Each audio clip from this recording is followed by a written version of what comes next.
The thing I like most about fishing villages is that they're either buzzing or deserted.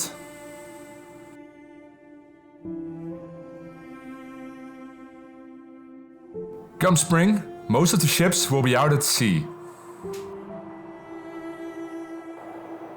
The women will stay behind and take care of the day-to-day chores. Until the Second World War, these towns were very, very poor.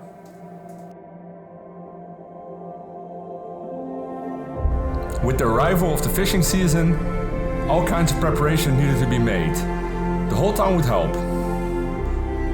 One of the first things that needed to be made were these oak wooden barrels. These barrels would be used to store the fish and salt. The salt would be used to pickle the fish. This would make sure the fish wouldn't go to waste when the ships remain at sea for a longer time. In a time with no refrigeration, this was the only way to make sure the fish wouldn't rot. The women would be tasked with maintaining the fishing nets. These nettings were very expensive and always in need of repairs. Fishing villages are often very religious, but sometimes we take it a step further. Their fishing fleet will be supported by a so-called hospital church ship. On board these ships, a doctor and nurse would run a pharmacy, sick bay, and even an isolation room. The priest would give Sunday masses to the crews of nearby vessels. For over 90 years, sailors could find some peace and quiet in the middle of the ocean.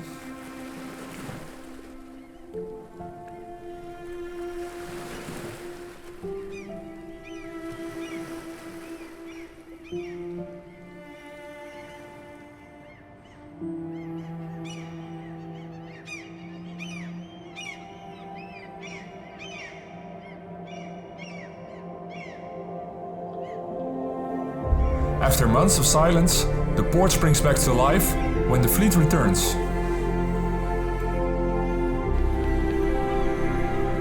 There is no time for a happy rendezvous. The fish need to get sold as soon as possible.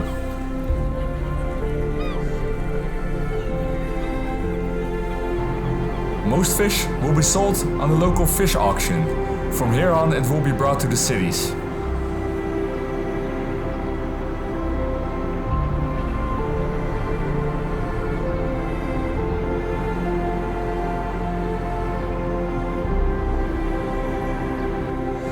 Some of the fish will get smoked. Its origins are the same as the fish that got pickled. It's to stop the rotting process. Today, smoked eel is a delicacy in Holland.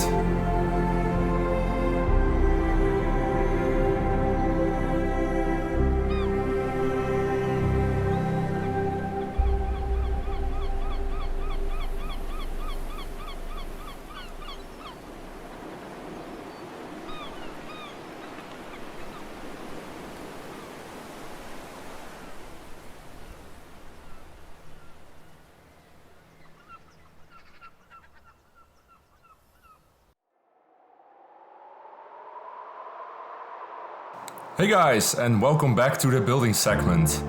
I hope you guys like the intro this time. It's a bit all over the place, but I enjoyed telling you some little details about the Dutch fishing town. What I tried to achieve was to make people think of all the small rudders that make the big machine go around in a town. Think about what an industry in a town is, and for example, in my story, it's all about fishing. And there's so much more than only take a boat to the ocean. There's a whole town built around that fishing industry.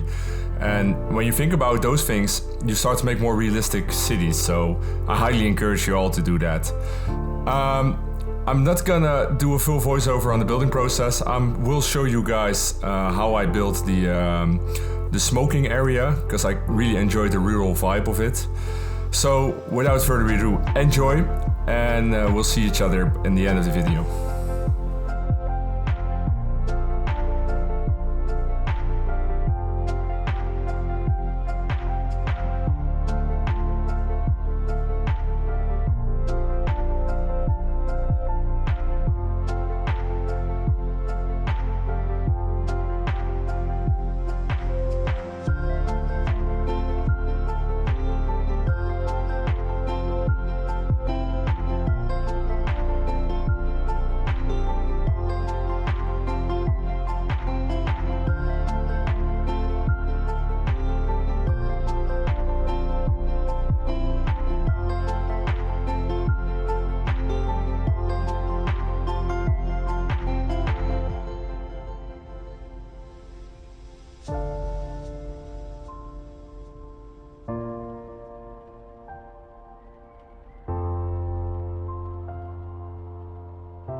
And there it is, the end of the episode.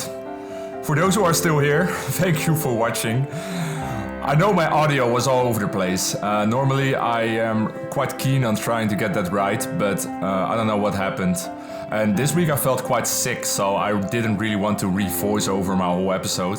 I'd rather just start working on the next one, so my apologies for that one. I let the building segment go a little bit further than I usually would, but I thought you all might like that little, the building of that little cafe.